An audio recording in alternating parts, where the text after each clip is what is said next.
Assalamualaikum warahmatullahi wabarakatuh. Selamat pagi teman-teman. Apa kabar? Lama ya kita tidak berjumpa. Semoga kalian selalu dalam keadaan sehat walafiat dan selalu dalam lindungan Allah Subhanahu wa taala. Oke, dalam masa liburan ini Miss Nurul akan memberikan sebuah cerita agar liburan kalian nggak kosong. Miss Nurul punya satu cerita yang menurut Miss Nurul ini menarik banget. Kenapa? Ada hikmah yang bisa kita pelajari dari cerita ini. Cerita apa sih? Ayo coba tebak, siapa yang tahu? Oke, Miss Nurul akan bercerita tentang seorang nabi, yaitu Nabi Sulaiman. Nabi Sulaiman adalah putra dari Nabi Daud. Nabi Sulaiman adalah nabi yang paling kaya di antara nabi-nabi. Dan Nabi Sulaiman juga punya keistimewaan. Apa keistimewaannya? Nabi Sulaiman itu bisa mengerti bahasa hewan, bisa berkomunikasi dengan hewan. Nah, yang paling menarik menurut Miss Nurul itu ketika Nabi Sulaiman berkomunikasi dengan semut. Nah, kisah ini diabadikan dalam Al-Quran dalam surat An-Naml. Bisa kalian baca sendiri nanti ceritanya ya. Kalau gak percaya bisa kalian cari sendiri. Nah, gimana sih punya ayatnya? Ayatnya gini bunyinya. A'udzu billahi minasyaitonir rajim. Bismillahirrahmanirrahim. Hatta idza atau ala wadin namli qalat namlatu ya ayyuhan namlu dakhulu masakinakum la yahdimannakum Sulaiman wa junuduhu wa hum la yash'urun. Nah, itu ayatnya tadi. Yang artinya, hingga apabila mereka sampai di lembah semut, berkatalah seekor semut, "Hai semut-semut, masuklah kalian ke dalam sarang-sarangmu, agar kamu tidak diinjak oleh Sulaiman dan tentaranya." Sedangkan mereka tidak menyadari. Nah, si ratu ini berikan kode kepada rakyat-rakyatnya.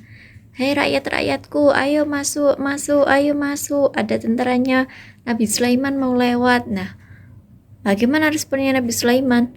Nabi Sulaiman yang memahami kata-kata lugu dari semut itu pun sontak tersenyum dan tertawa. Sebelumnya semut-semut itu tidak menyadari kalau Nabi Sulaiman itu dapat mengerti bahasa semut. Pasukan setelah itu, Nabi Sulaiman berikan perintah kepada pasukannya yang ada di belakang untuk berhenti. Nah, pasukannya ini bingung, kenapa kok disuruh berhenti? Setelah itu, Nabi Sulaiman memberikan penjelasan bahwa ada semut-semut. Nah, pasukannya suruh berhenti dulu biar semut-semutnya masuk gitu. Nabi Sulaiman malah tertawa dan nggak sombong. Kalau seandainya kita kayak gitu kan, aku mulia nih, semut-semut aja minggir, aku mau lewat gitu. Ya nggak sadar padahal semutnya itu takut keinjek ya. Bukan karena apa-apa, tapi karena takut keinjek aja gitu. Padahal kitanya aja yang sombong, tapi kalau Nabi Sulaiman enggak. Nah, Nabi Sulaiman atas perlakuan semut-semut itu bukan malah sombong, tapi malah bersyukur atas karunia yang diberikan oleh Allah terhadap Nabi Sulaiman. Gimana sih Nabi Sulaiman gitu? Nabi Sulaiman terus gini. Dalam ayat diterangkan, fatabassama dhahikan min qawliha wa qala rabbi awzi'ni an ashkura ni'mataka allati an'amta alayya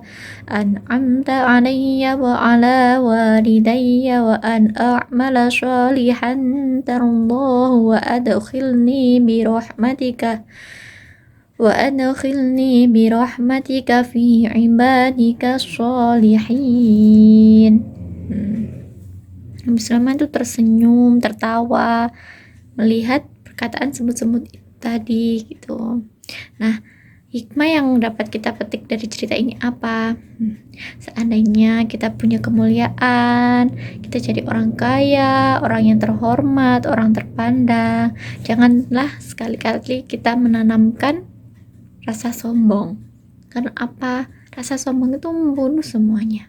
Hilangkan. Karena ketika kita menanam, maka dia akan tumbuh besar, semakin besar, semakin besar. Hilangkan rasa sombong itu dari diri kita. Nah, terus ada cerita lagi nih.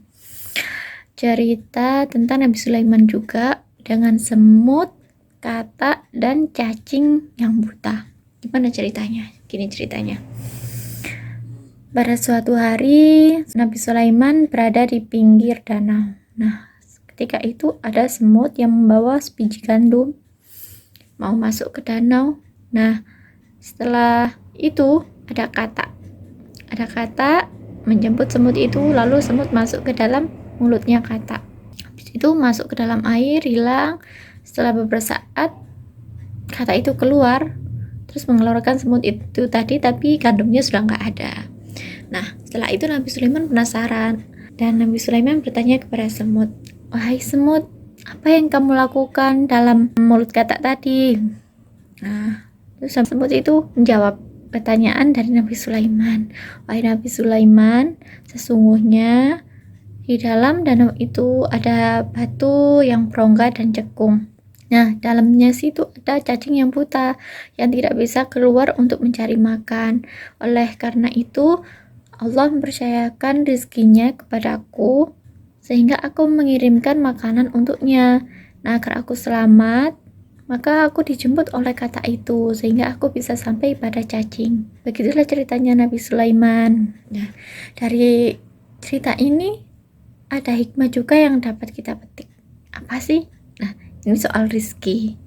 Kenapa cacing buta yang ada di dalam danau dan terjebak di suatu lubang batu yang nggak bisa keluar aja, sama Allah masih diingat dan diberikan rizki, dan itu diberikan lewat perantara semut gitu. Apalagi kita. Jadi ketika kita berada dalam posisi yang sangat sulit banget kayak gini ya, musimnya virus corona, jadi mungkin rezeki kita juga berkurang. Banyak malah orang yang lebih susah dari kita, tapi kita harus tetap bersyukur.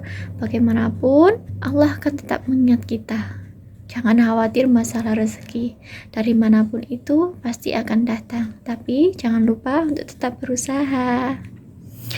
Cukup sekian ya cerita dari Miss Nurul, semoga bermanfaat. Selamat beraktivitas dan jangan lupa sholat dan mengaji. Selamat berlibur. Assalamualaikum warahmatullahi wabarakatuh.